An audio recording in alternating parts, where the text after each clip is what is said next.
Ever imagine a sporting event so brutal, so raw that riders would resort to sabotage Oh, even hopping on terrain. just to win? Exactly. Well, that was the reality of the very first Tour de France. Yeah. And today we're going to dive into the life of the man who conquered it. Maurice Garin, a chimney sweep turned cycling legend. I think what's captivating about Garin's story is it transcends just cycling. Right. It's a glimpse into a time when sport was really finding its footing. Absolutely. Ambition was skyrocketing, Yeah. and the line between sheer determination and flat-out cheating was incredibly blurry. Yeah, it certainly sounds like a wild ride. Oh, yeah. Especially considering our source material today is a History Daily podcast episode. Right. And it all starts in 1893 in Belgium. Okay. Maurice, nicknamed Le Fou, Meaning the fool. the Fool in French, French, yeah. enters his first major race. That nickname is more than just a funny moniker, though. Oh, really? It speaks to his audacity. Okay. A near disregard for the rules, which was often seen in his cycling. Interesting. Remember, he's a chimney sweep, Right. not a polished athlete. Yeah. This is a man accustomed to pushing himself to the limit, both in his work and on the bike. I see. So this is kind of baked into his personality. then. Exactly, from the Yeah. get-go. Okay. And so he's dominating this race until disaster. Oh, no.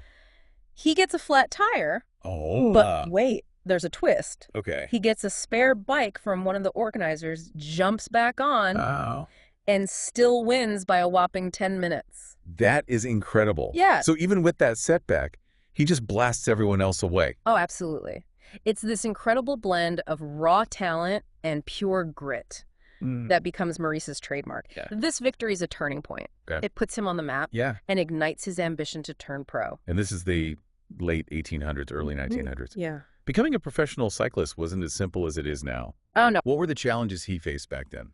So professional cycling at the time Yeah. was a world dominated by the upper class. Okay. Imagine sponsorships, Right. dedicated teams, all the advantages that money could buy. Of course. Maurice had none of that. Right. He's working this physically demanding job as a chimney sweep training in his spare time, often riding over 100 miles in the dead of night. Wow, that's dedication. It really is. Yeah. It shows you sort of Yeah. what he was made of. Absolutely. Yeah. This brings us to 1894.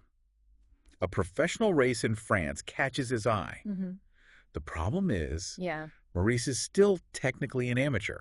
And this is where his Le Fou spirit Okay. truly shines. All right. He shows up at the race determined to prove himself, but of course the officials find out and ban him from competing. Of course they do.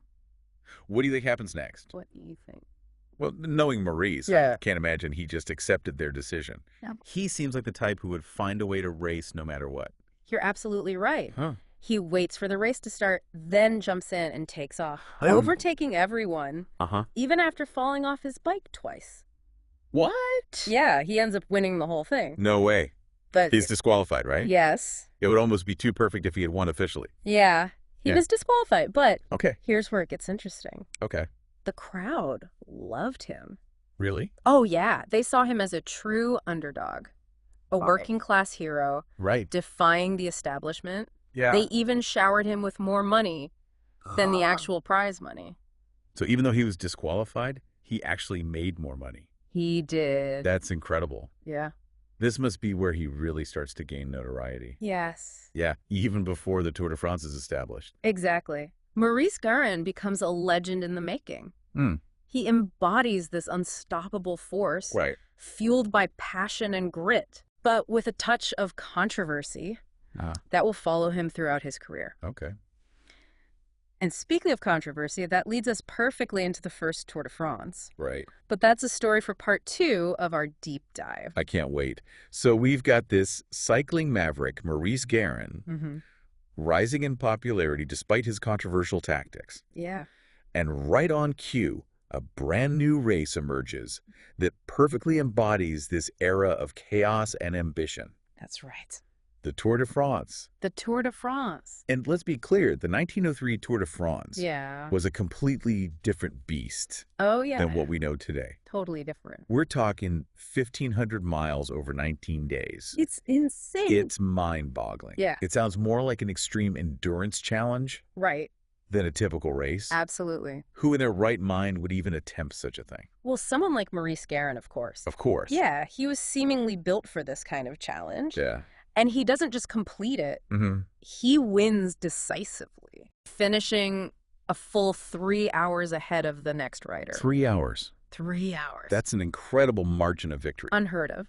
But even amidst this triumph, Yeah. we hear whispers of, shall we say, questionable tactics. Absolutely. Is that right? Even back then, Yeah. rumors of sabotage riders collaborating and perhaps even some behind-the-scenes dealings were circulating. Okay. However, nothing was ever proven. Yeah. And of course, the organizers were more than happy to celebrate their champion and the success of this new and exciting race. I can understand that the Tour de France was a sensation. It was. Yeah. Huge. And Maurice Garin, with his larger-than-life personality, played a huge part in that. A huge part. Yeah. But let's not forget the man behind the race itself. Right. Wasn't it the brainchild of Henri de Grange, It was. the journalist? Indeed, Henri de Grange was a journalist Okay. looking for a way to boost sales for his newspaper, Mm-hmm. Otto. And I think it's safe to say that the Tour de France exceeded his wildest expectations. Wow. Yeah. Talk about a successful marketing campaign. Absolutely. So we've got this recipe for, well, a certain level of mayhem, Yeah. an incredibly demanding race, Mm-hmm. a fiercely ambitious cyclist, Yeah. and a media frenzy swirling around it all. Right. And as we know, Maurice has a bit of a history with bending the rules. He does. Yeah, a little bit. And that brings us to the 1904 Tour de France, Right. where things escalate Yeah. to a whole new level. That's right. The accusations of cheating become more blatant, Mm-hmm. more organized, Yes. and even involve the fans. Oh, yeah. But that's the story for part 3 of our deep dive. All right, so the stage is set for the 1904 Tour de France. Mhm. We've got Maurice Garin, the reigning champion, eager to prove himself again. Yeah. But as we hinted at, this race is going to be infamous. Oh, yeah. What makes the 1904 Tour so different from the first one? Well, what stands out is the cheating. Okay, It goes from whispers and rumors. to something far more blatant Okay. and organized. That's like a whole new level. A whole new level. Yeah. And it's not just limited to the cyclists this time. Really?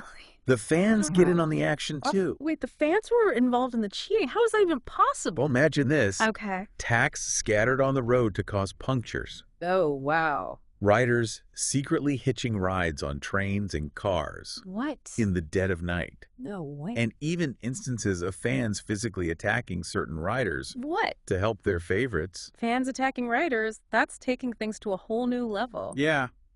It sounds more like a scene from a movie than a sporting event. It was a wild time. Yeah. And remember, there were no cameras Right. tracking every move like we have today. Yeah. A lot of the race took place in the shadows, Mm-hmm. both literally and figuratively. So, amidst all this chaos, does Maurice Garin manage to secure his second victory? He does. He crosses the finish line first, seemingly solidifying his dominance. Wow. But, There's always a but with Maurice, isn't there? right. It feels like every triumph comes with a dose of controversy. You're right. The moment the race ends, Uh-huh. the accusations start flying. Okay. This time, the sheer volume and evidence are impossible to ignore. Yeah. The organizers launch an investigation, Right. and what they uncover is this complicated web of cheating and collusion Uh-huh. that implicates numerous riders. And what happens to Maurice is he's stripped of his title. He is, along with 12 other riders, Wow. including the 3 who finished right behind him. So this was widespread. It was widespread. Wow. This scandal sends shockwaves through the cycling world, Yeah. and it significantly damages the reputation of the Tour de France, at least for a while. It's a dramatic fall from grace. Yeah. How does Maurice handle the aftermath? Well, Maurice maintained his innocence Okay. throughout his life, Really? claiming he was a victim of sabotage himself. Oh. But the damage was done. This was his last Tour de France. He spent the rest of his days running a gas station. Wow. What a contrast Mm-hmm. from the heights of cycling fame. It really is a rather melancholy ending to his cycling career, a legend tarnished by controversy. It certainly makes you think Maurice's story raises important questions Yeah. about ambition, the lengths people will go to for victory, and how we reconcile incredible achievements Right. with potentially questionable actions. Absolutely. These are questions that still resonate with us today. Absolutely. The story of Maurice Garin and the early days of the Tour de France is a captivating reminder that history is often messy and complex. It is. It's filled with these captivating characters, incredible feats, Yeah, and moral dilemmas that continue to spark debate and reflection. that's right. If there's one thing we hope you take away from this deep dive, it's this. Sometimes the most compelling stories are the ones that don't have easy answers. They challenge us to think critically, to question our assumptions, Yeah, to appreciate the nuances of human ambition and the ever-evolving world of sports. that's a good point. And on that note, we'll leave you to ponder the complexities of Maurice Garin's legacy. Until next time, keep exploring, keep questioning, and keep diving deep into the fascinating stories that history has to offer.